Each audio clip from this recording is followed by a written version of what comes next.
Chang in San Francisco, and this is Bloomberg Technology. Coming up in the next hour, the CEO of HP abruptly steps down, citing family health concerns. His replacement, a 30-year HP veteran who started as an intern. What it means for the PC maker as the market stagnates. Plus, the iPhones are a-comin'. Bloomberg reports Apple will unveil 3 new iPhones and more come September. We've got the details on whether customers will be enticed enough to upgrade. And peering into Palantir, our exclusive conversation with the CEO of one of tech's most secretive and controversial companies. Alec tells us why protesters won't stop them from doing business with the Trump administration. But first, to our lead story, a shakeup at the top of HP. CEO Dan Weisler is resigning. He says he's leaving the company to attend to a family health matter. Weisler, who took over in 2015 when the split from HPE became official, will be replaced by Enrique Lores, who currently heads the printing unit of HP. Lores, a 30-year veteran, has been instrumental in improving the company's cost structure and organization, which has helped profitability. To discuss, Bloomberg's Ian King, who has been covering this story for us, joins us now. And in Atlanta, we've got Synovus Trust Senior Portfolio Manager Dan Morgan. Obviously, Dan, you've got a position in HP Inc. So, Ian, I'll start with you. What more are they saying about why Weisler is leaving?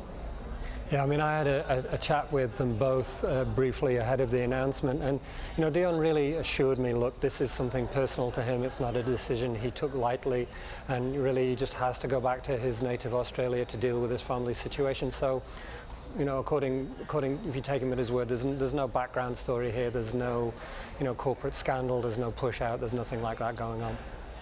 All right. Well, Dan, shares of HP have gained 55% since Weisler took over. He took over as the split happened with HPE.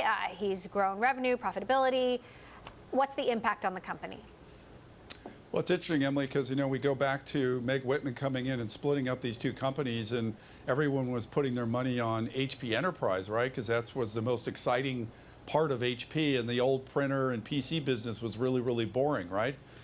So it's kind of interesting to see HP Inc., the kind of HPQ, doing so well. And, it looks like they had a pretty good quarter, Emily. I noticed that printing was down about 5%. I know that there were concerns in the previous quarter surrounding slowness and growth in that area. But it looks like personal computing was up around 3%. So overall, looked like a pretty good quarter. Or at least they had a beat in terms of, top and bottom line in terms of the consensus estimates. So, Ian, tell us a little bit more about Lores and the guy who is replacing Weisler at the top, a 30-year vet, started as an engineering intern, navigated part of the split as well, certainly was there during that time. Yeah, I mean, I think the important sort of take forward from this is that, in the release, in what he had to say, is very, very heavily emphasizing that this is a man who has spent the last year working with the board, in effect, on a strategic review. And the main sort of pick out from the language that they used around this was, basically improving the cost structure, improving, the way that the company does business. So I think investors will focus on that, and they'll look for him to explain exactly what he means. How does he think he can make the company more efficient? And obviously people would typically focus on, job cuts, on reducing that headcount. Apparently October the 3rd is when he's going to talk to investors like Dan about what his plans are. So, Dan, even though Dan Weisler has been able to improve the balance sheet, you've still got a PC market that is stagnant. What are the challenges ahead for HP Inc., and who's the main competition? Very right, Emily. I mean, you think of, HPQ, I mean, we remember back when they bought Compaq, right? They became the #1 PC player, and it is a very mature business. They did edge out about 3% growth in the quarter, which is pretty strong. But it does kind of make you scratch your head on, how can they make this thing grow? And, they have been relying, as Ian knows, mostly on share repurchases and terms of increasing their dividend, which is over 3%, and that's been what's kind of been driving a lot of the attraction to the stock. They've got some new 3D printing technology they've been working on that Wall Street is excited about. But you're right, Emily, in terms of their core business, which is PCs, I mean, the Gartner and IDC data comes out, you're looking at very, very low growth or no growth at all. So how do you continue to move forward when your environment is so negative? And it is a big challenge for HPQ. HP has been impacted by the trade issues happening between the U.S. and China. Obviously, they manufacture many of their devices in China. Dan, how does that change your view on the company, and is it impacting where you're placing your money? Well, we have a pretty good position in both HP Enterprise and HPQ. We owned it before the stock split, so we would look at it more as a dividend stock in regards to investment. In regards to tariffs, I mean, they are a company like a lot of the semiconductor companies and potentially Apple that will be heavily scrutinized from a tariff perspective. As you mentioned, Emily, they do have production facilities over there. They'll be subject to potentially, being some sort of retaliative type of tariff that the Chinese government could push against them. So that is something that we have to kind of monitor in terms of the fundamentals going forward with the company. But at this point, we're just holding our shares. All right. Dan Morgan of Synovus and our very own Ian King, who's going to continue to cover this story. Thank you both. All right, let's shift gears now to another company that just reported earnings results, and that is Salesforce. The maker of cloud-based applications gave a fourth quarter revenue forecast that topped Wall Street estimates. To discuss, I want to bring in Pat Walraven, senior analyst at JMP Securities. Shares up, way up, almost 7%, Pat, after hours. What are the highlights? The highlights, I think people had three concerns heading into this. One, is the core business still growing? Two, is something bad happening in Europe and Asia, macroeconomic concerns? And three, it was around this huge acquisition they just did, Tableau. And I think they did, on all three of those fronts, they did well, and so, the stock's reacting. So let's talk about Tableau first. Huge acquisition, a lot of attention. How is Tableau being integrated into the company? So we're going to find out. That's the big question. And I think the bear case would be all they're going to do is they're going to sell the existing products, Tableau products, to their existing Salesforce customers. That would be pretty boring. The interesting case would be that they're going to take the smarts and the knowledge and the semantics that those Tableau people have, and they're going to start building really interesting analytic apps that are inside of Salesforce and use Salesforce's data. Do you see Salesforce continuing to use acquisitions to stay fresh? I mean, we've seen the rivalry between Salesforce and Oracle, between Mark Benioff and Larry Ellison, and I wonder if Benioff's secret to attempting to not become Oracle is to continue to buy. He has to be careful. So MuleSoft worked out well, right? I think Tableau will work out well, but he's got to keep innovating his own products too. And if you look over the last 3 to 4 years, they've had some, they had some things that didn't work out so great. Wave, right? That was supposed to be their analytics product. Now they're buying Tableau. Einstein, I think the jury's out on Einstein. Lightning, their new platform, I think the jury's out on that. So they have to make sure that they continue to innovate themselves, and that's one of his big, pushes right now in terms of the core values is innovating internally. So what are the biggest threats then to Salesforce? Is it an upstart? Is it Oracle? No, the biggest threat is that they don't deliver good new products. They upset their customers, and their customers don't buy more stuff. It's that simple. So their customers have to trust them, have to like what they're doing, and keep buying more stuff from them. How are the trade issues, the geopolitical, macroeconomic uncertainties, does that impact Salesforce? I mean, they don't do much business in China to begin with. They don't have any hardware components that are coming from anywhere, but what has a big impact is on people's confidence, right? So if the CEOs and the CIOs start worrying about a macro slowdown, they might pull in their spending on software, and then that can be a big issue. All right, Pat Walraven's JMP Securities. Thanks so much for giving us the additional context there. We'll see if we find out more about Tableau and how that's going. Great, thanks for having me. Meantime, another social media crackdown tied to the Hong Kong protests, this time with YouTube. The company announced it has disabled 210 channels intended to spread disinformation about the Hong Kong protests. Earlier this week, both Twitter and Facebook suspended a number of accounts they said were backed by the Chinese government, used to undermine the protests. YouTube said the activity on its channels was consistent with the coordinated China-related behavior discovered on Facebook and Twitter. All three services, meantime, are blocked in mainland China. Coming up, Apple, just weeks away from revamping its most important products. We will bring you the details on what to expect from the newest iPhones next. And if you like Bloomberg News, you can check us out on the radio. You can listen on the Bloomberg app, Bloomberg.com, and in the U.S. on SiriusXM. This is Bloomberg.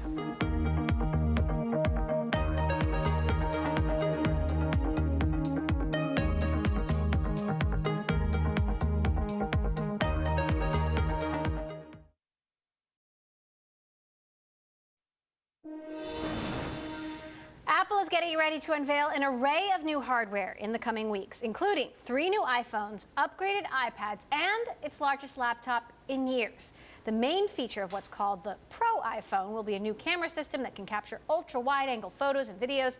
Joining us to discuss Forrester Research analyst Julie Osk and Technalysis president Bob O'Donnell, our colleague Mark Gurman has reported on, Bob, new details coming with these new iPhones: upgraded camera, wider angle photography, the ability to edit video.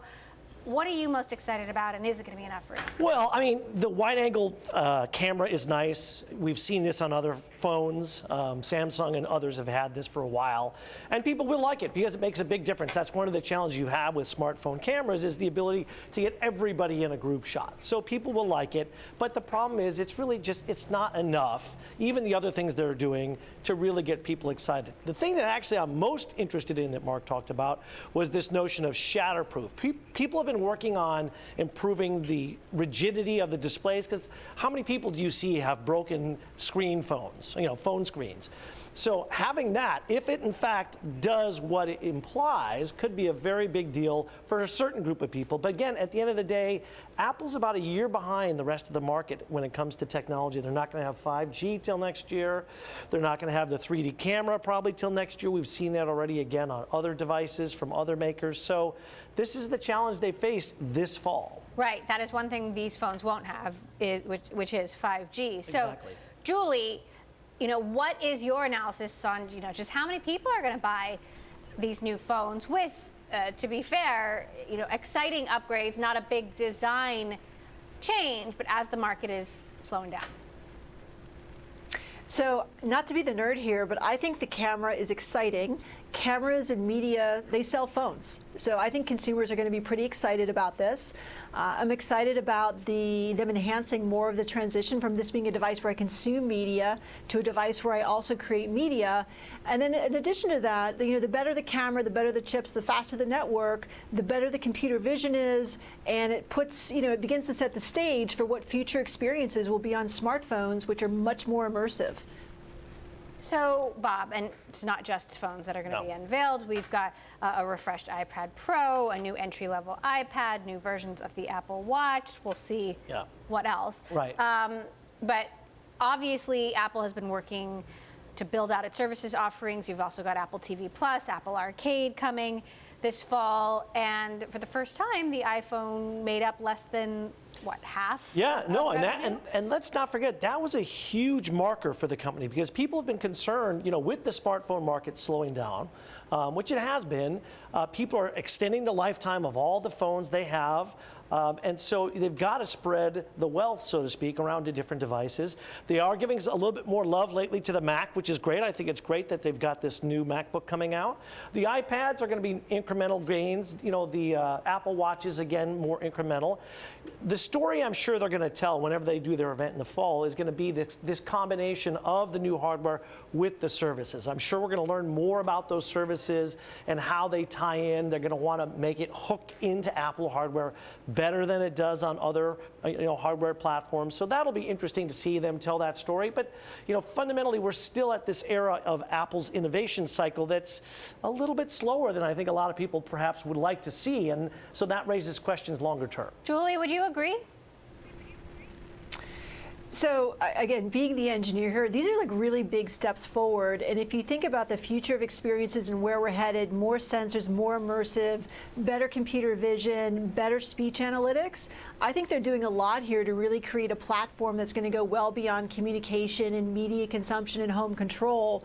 But they're really setting the stage here to become a platform for healthcare, education, financial services, commerce, and other categories for consumers. So I'm absolutely impressed by the technology and the engineering and what they're setting themselves up to do here. Bob? Well, I mean, look, they do have nice technology. I'm not going to disagree. My point is simply that they're behind where other people have been on that same front. And we've seen other companies, bring some of these technologies out there. Again, the Apple magic, as Julie mentioned, is tying it into services, tying it into healthcare. We'll see what they do with computer vision. I agree that that's a very exciting area and it's going to be important. And a lot of that is software based. So we'll see what happens there. Down the road, the ability to do 3D scanning, as Samsung showed with the Note 10, is going to be fun. But again, that's probably not coming for a little while. That enhances AR as well. So I agree we're going to see enhanced experiences. I just think it's more of a software story at this point from Apple than it is hardware. Julie, we've gotten new details about Apple TV Plus, that they're going to be unveiling it in November. We've got new trailers for some of the shows. How optimistic are you about the streaming service vis-a-vis Netflix, vis-a-vis Disney? Yeah, so I think it's absolutely the future. I think it's also a market that's very competitive. And it'll be interesting to see how this moves forward, how important it is for consumers to have media that works within the Apple ecosystem versus perhaps some of the libraries of the competing services. So this one I think is a bit hard to tell because, they don't control the entire ecosystem of hardware here. Bob, meantime, we've got a trade war raging. We've got Apple becoming a sort of poster child for the trade war. Luckily, Tim Cook can pick up the phone. Yeah. Luckily for Apple, yes, and President Trump seems to like that. But you've got tariffs going into effect on AirPods and the Apple Watch starting September 1st. Yeah, I mean, at least that's the plan. No, I'm sorry. You're absolutely right. These are very real-world concerns. And yes, kudos to Tim Cook to be willing to, make that call and get things done on their behalf. So that's fantastic. But at some point, this does become a big concern. And China plays the long game. And so even if there's a short-term, blockage here, that longer-term issue is a big concern that's, is going to face Apple. Everybody else as well, not just Apple, but Apple's is sort of that poster child in that regard. So, Julie, how concerned are you about tariffs and the longer-term position of Apple, given its big business in China and all of the manufacturing that it does there? Yeah, so I agree with everything that Bob said, and I also believe that Apple is in a bit of an enviable position because so many of their customers are affluent. They could roll out new earbuds and charge $159 or $199, and it's probably not going to impact their sales that much. So they're in a good place. All right, Julie Ask of Forrester, Bob O'Donnell of Technalysis. I'm sure we'll see you all again in a couple weeks, 2, 3, 4 maybe, when these new devices are unveiled. Thank you.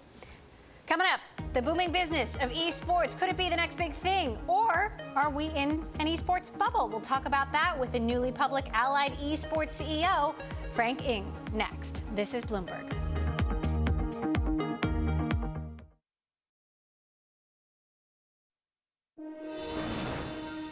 In 2018, esports captured the attention of nearly 400 million viewers worldwide. According to eMarketer, cable and OTT platforms took note of that stat, with media rights revenues for esports topping $180 million.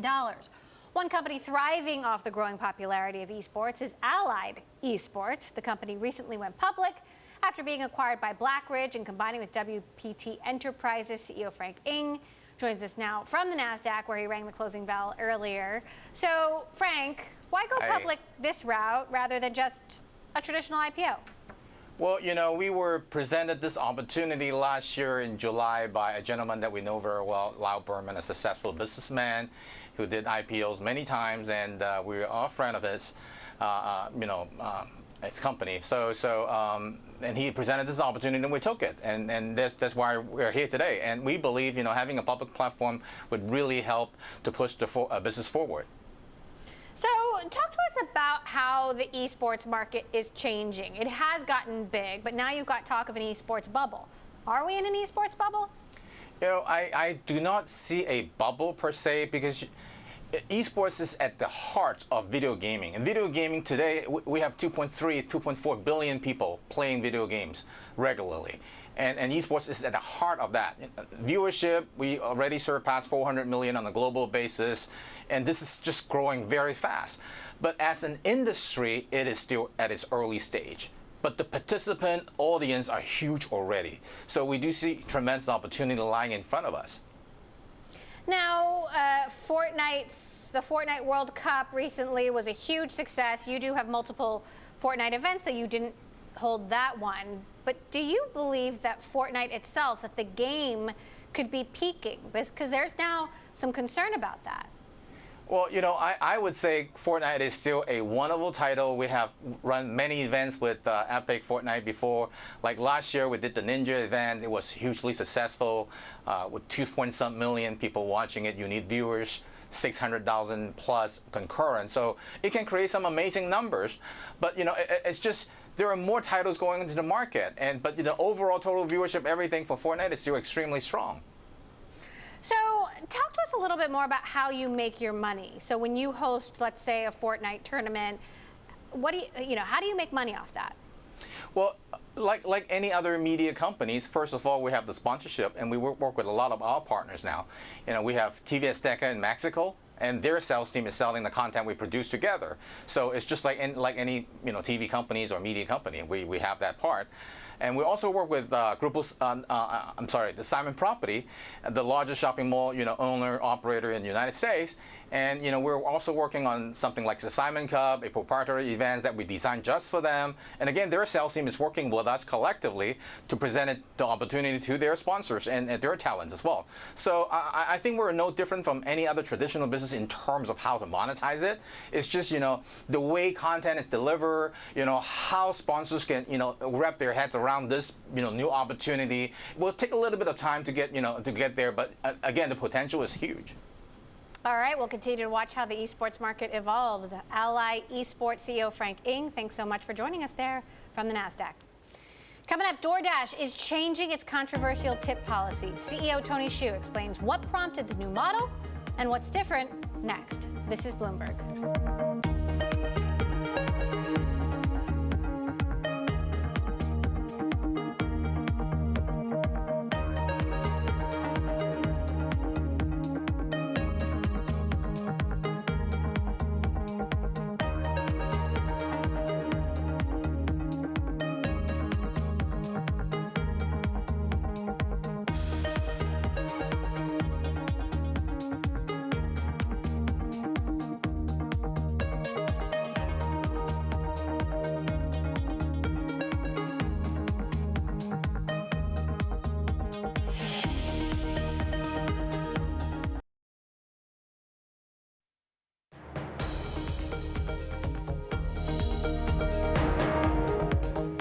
Bloomberg Technology. I'm Emily Chang in San Francisco. Last month, DoorDash promised to change its tipping policy following an outcry from customers and delivery workers who claimed the company was withholding tips.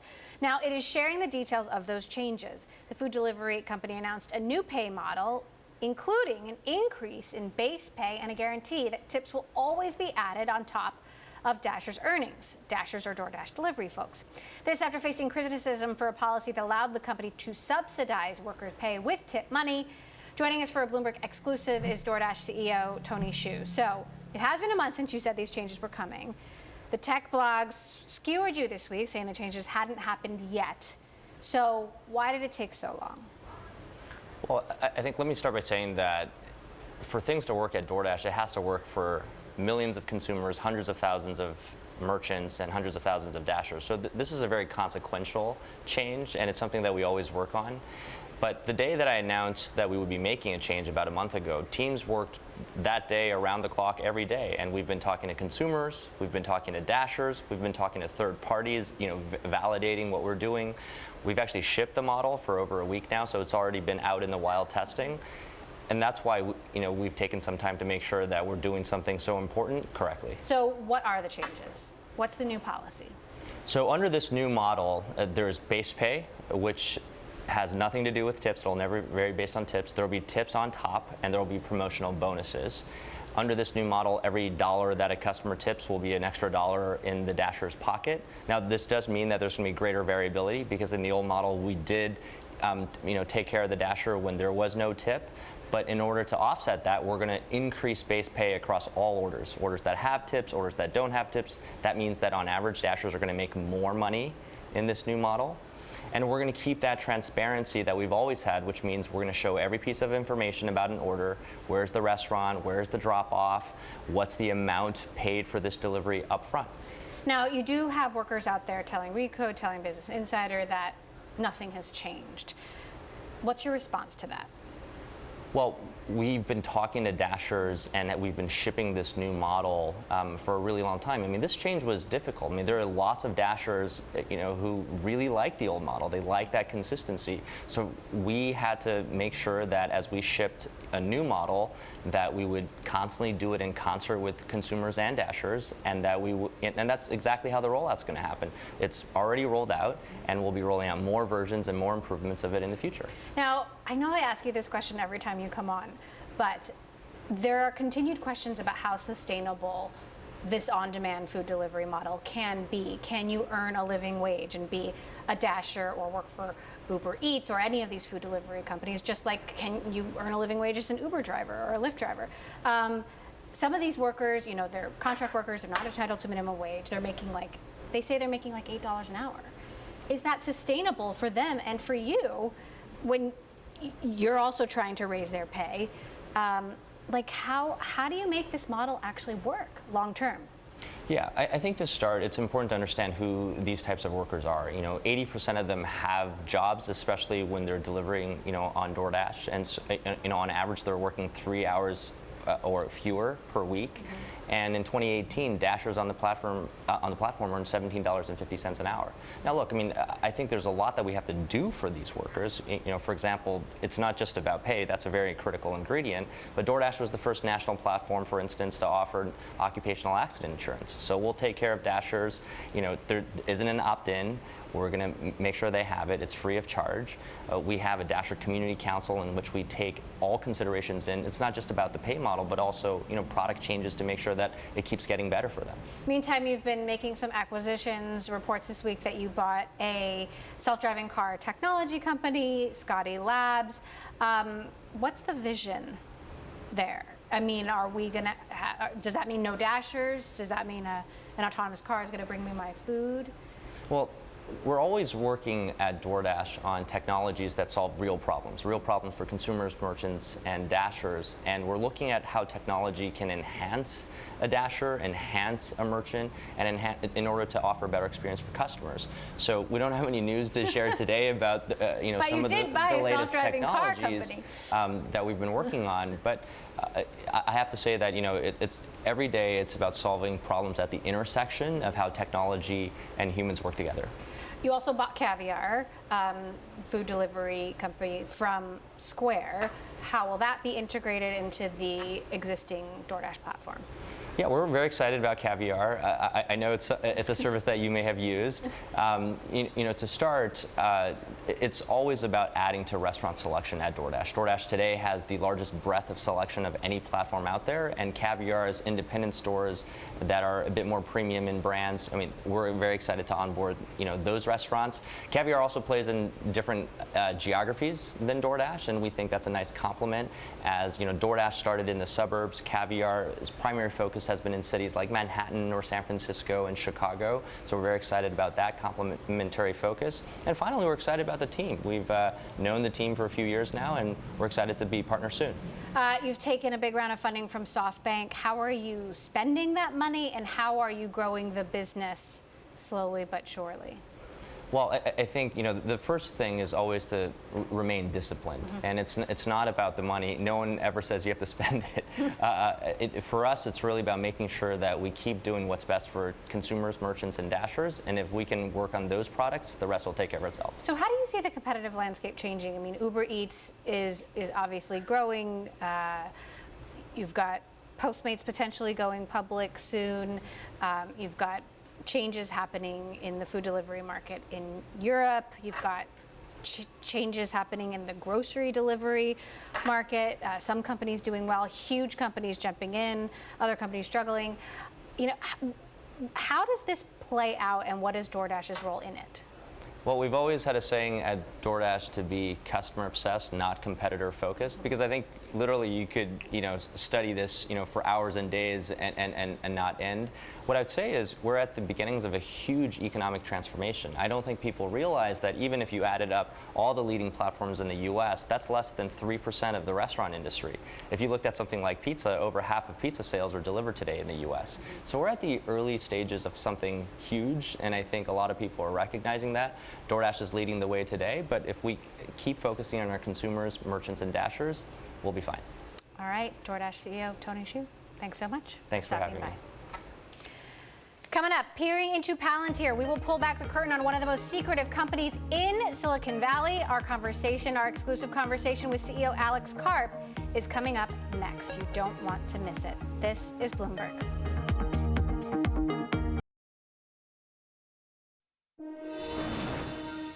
Palantir. It is one of the most secretive and controversial companies in technology. Co-founded by billionaire tech investor Peter Thiel, the data mining and analytics company has come under fire for its work with the U.S. government. Just last week, protesters picketed the company's Palo Alto, California headquarters, shouting, "Time to cancel Palantir," and describing it as a dirty data company. Well, Bloomberg's Max Chafkin got a look into Palantir's response to the protests in an exclusive interview with its CEO, Alec Scarpa. I'm actually deeply sympathetic to people who are concerned about the use of software platforms, both ours and others, because of the inherent power they have. And so they have to be closely looked at and closely regulated in a granular and transparent way. We went from being a small company to a company that powers most of the West and its key institutions, including in Homeland Security. And so there are really important questions. Under what conditions can you use the software? Who can be surveilled? How is the surveillance happen? How is the data managed? And what is the consequence of surveillance? I believe every single one of those questions has to be decided by society in an open debate, and the enforcement of which has to be clear and transparent. So that's also a software problem, and we're very highly specialized in those problems. I do not believe that these questions should be decided in Silicon Valley by a number of engineers at large platform companies. And so for me, the question is, these are really serious, consequential questions that will affect all of our lives in a very significant way now and in the future, and I've already affected them in ways that people understand and don't understand. Do we want a motley crew of people in Silicon Valley who build platforms deciding which institutions work, under what conditions, what is the execution, which institutions, by the way, don't work, and under what conditions? We at Palantir have a view, which is that in societies where there is a functioning democracy, meaning that there are checks and balances enforced by a functioning judiciary, we have supplied the software, and we will continue to supply the software. That's, by the way, a radical position in Silicon Valley, and one that has made us unpopular from the beginning. We were unpopular when we started Palantir. We were unpopular when we financed in Silicon Valley.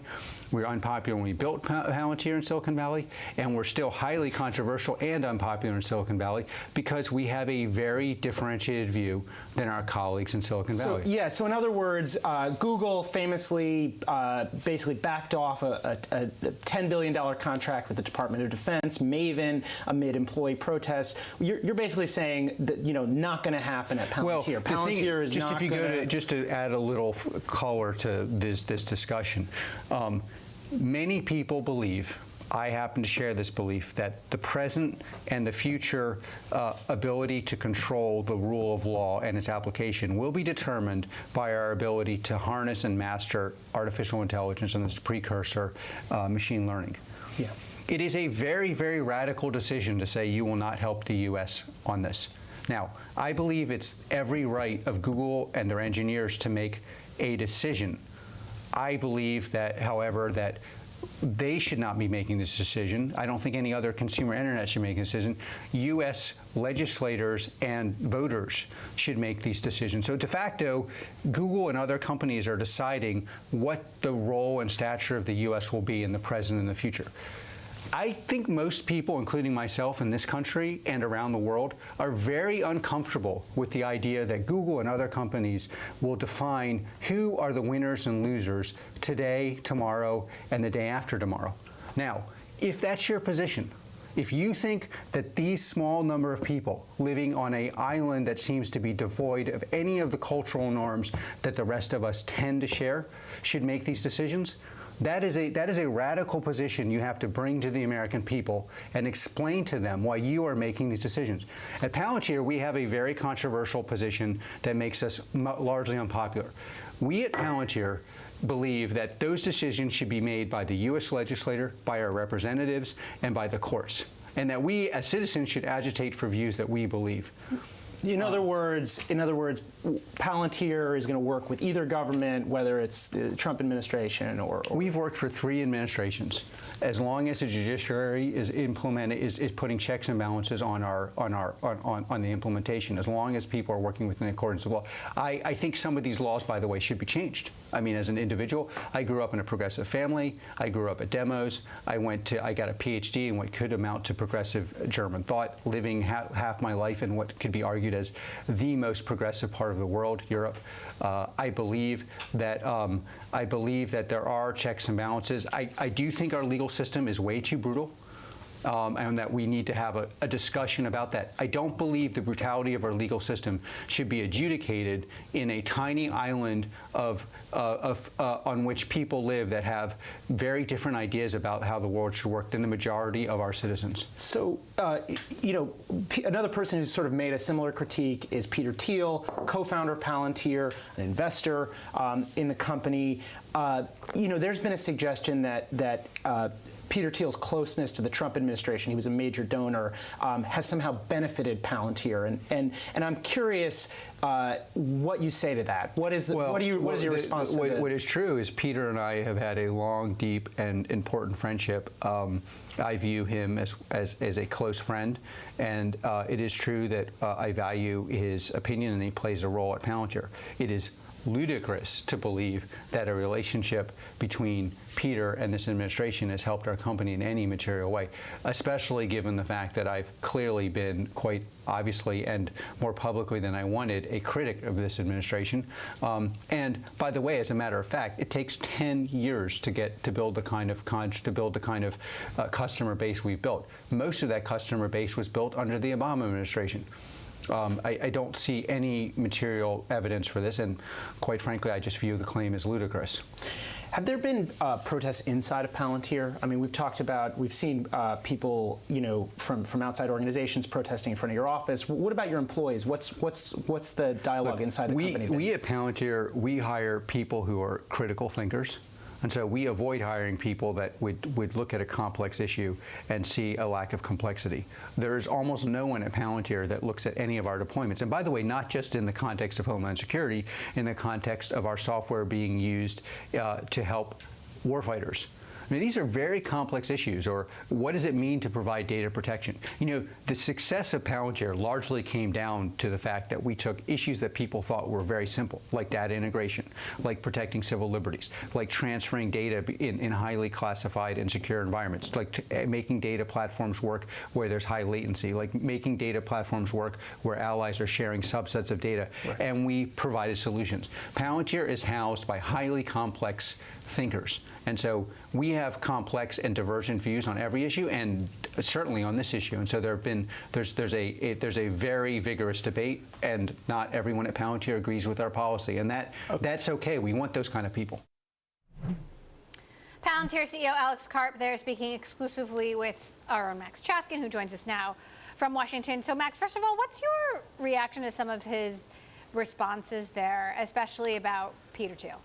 So I think so for me, the headline here is, Palantir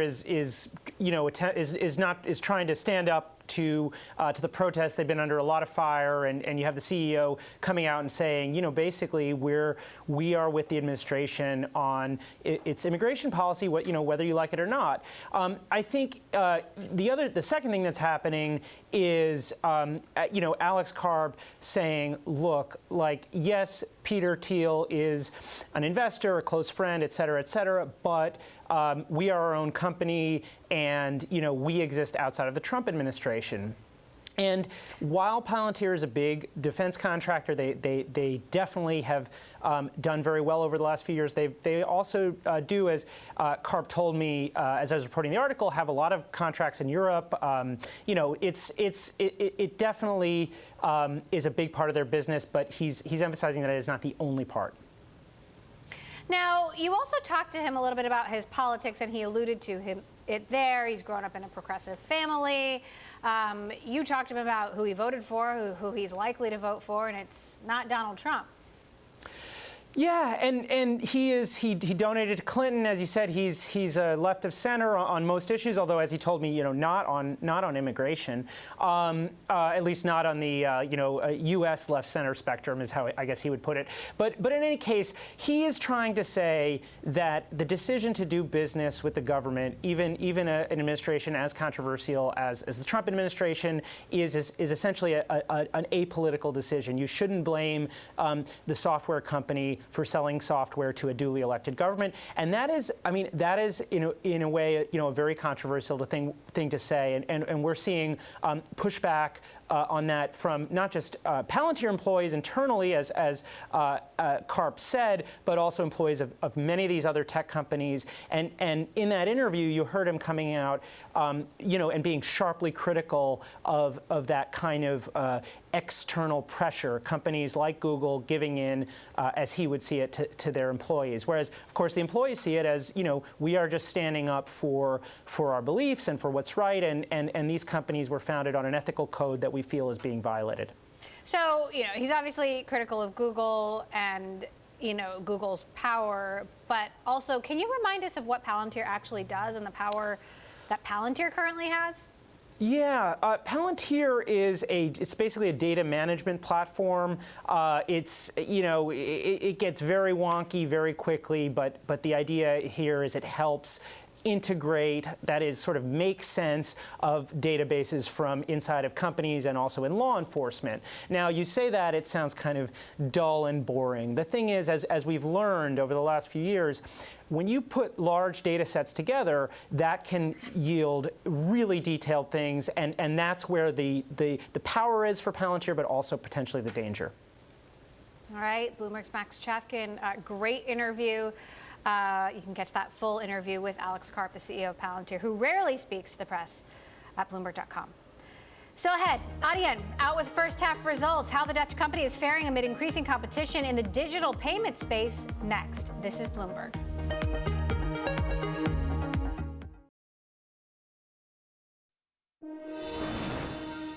The Dutch payments company Audion posted a 41% rise in first half revenue Thursday, meeting analyst estimates. This less than 18 months after it held Europe's biggest tech IPO. Audion replaced Playpal as eBay's primary payments processor last year and services big tech companies like Uber and Spotify among its customers. Bloomberg spoke with the CEO of Audion about the results and asked how the company plans to sustain its growth. Yeah, I think if you look at this market, there's always a lot of questions like how far can you grow? Where are there enough merchants for you to pick up? Now you have all those large names. And we look at it differently because we are expanding internationally, so we are in more and more markets. But also what you see is that we are moving in different industries because we can do not only online, but also the in-store transactions. You see that's in retail. Things are changing very rapidly, the ways how consumers are shopping and the sort of service that they expect. Merchants are responding to that, and we can really help them taking the hurdles out of that so that it's convenient for consumers, convenient to buy online and return in store. So our market is actually increasing. There are all sorts of tailwinds. The shift to from cash to cards, the shift for merchants to sell internationally. So we don't feel it's a finite customer base and that we are far ahead. It seems unlimited runway. But it's interesting, right? Because on the one hand, there really are no barriers to entry. So unless you squeeze your own margins, you're not really doing anything different to somebody else, unless you have some secret sauce that you want to tell us about. So if that is the situation, how do you protect your accounts from other companies entering the space? And there are many. Yeah, no, I think we're quite open about our secret sauce. Our secret sauce is we build everything ourselves on a single platform that we control very well. We have more than 40% engineers, and they're all working on making it better for our customers, which is the merchant. So every week we have a new release, every week more functionality, make a system that works better.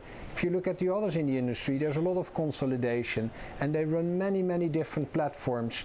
And whilst they are chasing problems on each platform, we are spending that time just to help our merchants. So we don't believe in all those mergers. That's if you believe that it is a commodity. We believe it's about functionality, about truly helping those merchants.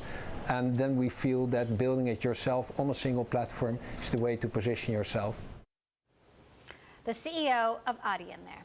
And that does it for this edition of Bloomberg Technology. We're live streaming on Twitter. Check us out at Technology, and be sure to follow our global breaking news network, TikTok, on Twitter.